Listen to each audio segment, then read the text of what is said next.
what would it mean to say a fundamentalist Christian or an observant Jew versus an atheist, or is it exactly the same? Do we all have the same fears and concerns? Hey folks, welcome to the channel, Thinking Theology. I'm Don. On this channel, I take a look at things relating to theological topics. I don't defend theology or religion or a belief in God. It's just, I'm just as comfortable discussing and looking at atheistic, scientific positions and such that contradict belief in God. I'm comfortable hearing what people have to say as to why they believe in God, and I'm pretty neutral. My whole thing is, if you're a cool person, I'm cool with you. And what you believe doesn't impact me. How you stand in your beliefs or how you might talk with me and others, that impacts me. But if you're overly pompous or just you think that you can't possibly be wrong in what you're thinking or believing, then that to me is that's not the way I process life. I could be wrong on anything I think. I have a basis for what I think, and I'll share that. But if I'm wrong, I'll abandon it. I'll shift to your view if it's a better one than mine. Today we're looking at artificial intelligence. It's Neil deGRASSE Tyson and Richard Dawkins are discussing it on Bill Maher. I guess this might have been a few years ago. But artificial intelligence is a huge deal. I'm doing a video next from IBM Technologies. It's about a 10-minute video on artificial intelligence, generative AI, machine learning, and the differences between those. And I'm really looking forward to that. But the theological implications there are fascinating to me, whether they disprove God, whether they scare people who believe in God because it might challenge their belief in it, all that stuff. But let's see what Tyson and Dawkins have to say. Here we go. Well, why must we be other people? We can be ourselves. Why must you wear that vest? Okay. But I disagree with Elon Musk and Stephen Hawking. I have no fear of artificial intelligence because we're already exposed to artificial intelligence. Sure. A computer beat us at chess. A game we invented. We put our best chess player. The computer smoked him. All right. That's why to be afraid of it. Jeopardy player got smoked by another computer. Okay. And so, was that the end of civilization? Did people say, "Oh my gosh, what will happen to us?" And this has been going on since the Industrial Revolution. Well, we have machines replacing our body, computers replacing our mind. We've been doing it ever since the beginning. All right, Neil. But you're cherry picking an easy example, the chess game. Come on, that holds no threat to us, but there are other things that would. The thing about chess is that it's a domain which is very carefully defined, and it's much more difficult to have an artificial intelligence which can handle anything you throw at it, anything in real life. But it will come, I'm sure. Let me ask you, Richard, with artificial intelligence mimicking the human mind, we have a lot of neurological baggage from our evolutionary past. Is that baggage, which most of the time is not functioning rationally or logically, is that the source of our creativity? And he's wrong on the rational part of it, at least from economic. If speaking as an economist, rationality doesn't have to do with what is logical, what is true, what is right. It has to do with if you deem something as greater value to you, then that is, and then you do it, that is rational, regardless of what other people think. If it has greater value to you to do a given thing or not do a given thing, that is rational on the individual basis. What he's talking about here is neurological baggage from the past. I don't see it as baggage. If you believe in evolution and that these processes are playing out over time to our benefit, then he's wrong. And artificial intelligence would militate against what he considers to be neurological baggage, unless he goes into more detail about what constitutes neurological baggage to him. I think he's partly begging the question and defeating his own argument at the same time. If that's the case, now you program a computer as complex as ever you do, but it's still according to a prescribed code. So can a computer ever be as inventive as a human being? You could build in a certain random element. That would do it if it was filtered through. You have to program in the randomness. Yeah. But randomness filtered through some interesting circuitry could come out as imaginative curiosity. You guys ought to do a buddy cop movie. solve crimes through and the problems of the universe. What is currently the most exciting area of scientific development? The origin of life is something we don't know anything about, and we want to know something about it. And I would love to know how life actually got started, the origin of the first self-replicating entity.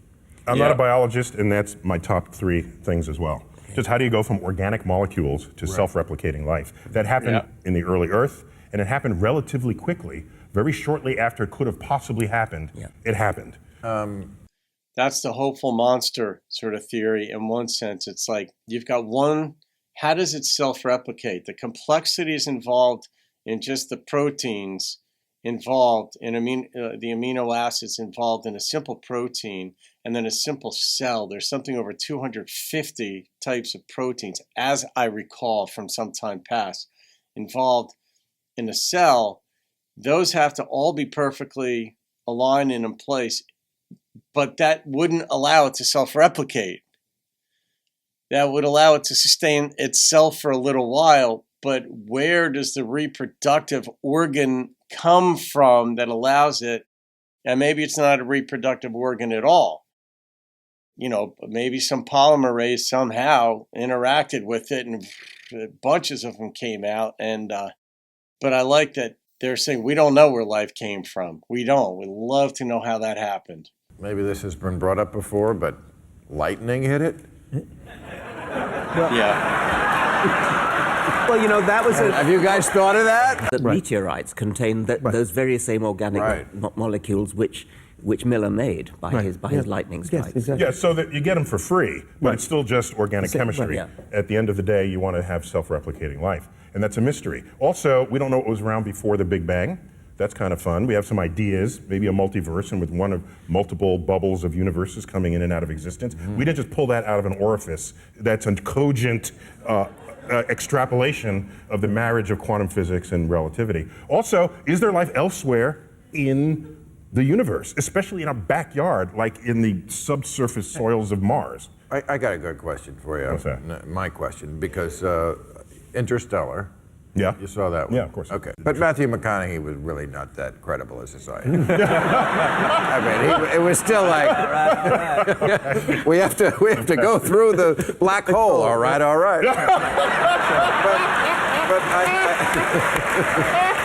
But here's my question. Because, I mean, the reason why they have to find a new place to live is because there's a horrible drought on Earth. Nothing's growing anymore.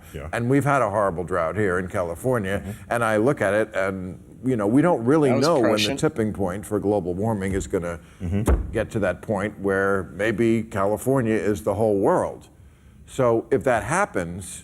But here's the problem. If you find another planet, any planets we have any record of, they're very unlike Earth. So you're going to have to learn how to terraform other planets, turn them into something like Earth. And then you have to ship 1 billion people there. This is so Stephen Hawking wants us to be a multi-planet species so that the species doesn't go extinct by something bad happening in one place. My rebuttal to that is, if you have the power to turn another planet into Earth, then you have the power to turn Earth back into Earth. Thank you very much. Well, what are the theological implications of going to another planet? But I mean, we started with artificial intelligence, and then they wound up sort of on Mars, but the conversation meandered, which I'm fine with. I'm ADD compliant. I can handle all of that. But the artificial intelligence part of it in the beginning, where he was like, oh, it's just chess, and then it was just Jeopardy. It's like, well, yeah, that's how anything starts. But think about the complexities of chess. And they are defined parameters about where each piece can move. And there's a limited number of moves. But there, in one sense, there's an infinite number of moves in a standard chess game. I saw some number about it a while ago. I forget how big it is. But I think it's even larger than the number of possible combinations in a standard deck of cards. But the self-replication of life, that is just one of these problems. Maybe they'll figure it out. Maybe they've gotten closer since this show aired to some theory as to how does that first cell replicate. and then replicate and replicate and not die off. And when Maher brought up, well, lightning, you thought about lightning, and I'm thinking, well, lightning is very aggressive. Lightning generally doesn't jumpstart life. It generally destroys it, because a lightning bolt, I believe, is the same temperature as the surface of the sun, which is roughly 10,000 degrees Fahrenheit. So, which is why we hear thunder, because it superheats the air. That heat, it's like heats the air around it, and then that eventually results in the thunder that we hear. But so thunder, lightning is very powerful. Now, could that have been a catalyst under the right circumstances, or something that might have been a mile away from the lightning bolt, or 100 feet from it, underneath some kind of primordial soup, and that jump-started something? Possibly, sort of like Mary Shelley's Frankenstein. But they didn't go too deep into artificial intelligence here, other than the general theory, the general notion that Tyson had there, which I disagree with, that it's harmless because look at chess in Jeopardy. It's like, well, all right, yeah, all right, that's not a big deal. But the fact that it can do that, but now with the increased computing power that we have, and that is exponentially faster than the linear systems that we'd had with our technologies, it's a whole different ball game. And can these things take over? Yeah, they can. They can think quickly. They're going to be put into robots and such. Am I neurotic about it? No. I have no idea. But mankind, we are curious, we are creative, and we have a way of messing things up and doing harm to ourselves. And when we've got nuclear bombs, we go to war with each other. We tend to do things that are harmful. And what do you say about that? So I'm really looking forward to the next video, because I did not look at it, but the title of it, it's from IBM Technology, and it's about an explanation of artificial intelligence, machine learning, generative AI, and something else. And these are now, they're a reality right now, and I want to know the difference of those. So, and then of course, what does that mean what would it mean to, say, a fundamentalist Christian or an observant Jew versus an atheist? Or is it exactly the same? Do we all have the same fears and concerns regardless? Because these things could take over on some way. What if they develop goals? What if they start to desire things? Because we tend to think of life as human beings as carbon-based. This is silicone-based. And what if they start to manifest feelings and thoughts and acting in ways that make us think that they are alive? And maybe they are. Maybe our definition of life is going to expand. What are the theological implications of that? So, all right, guys, hope you enjoyed that. Please subscribe if you haven't, and we'll go from there. Have a great day. See you on another video, and keep thinking theology.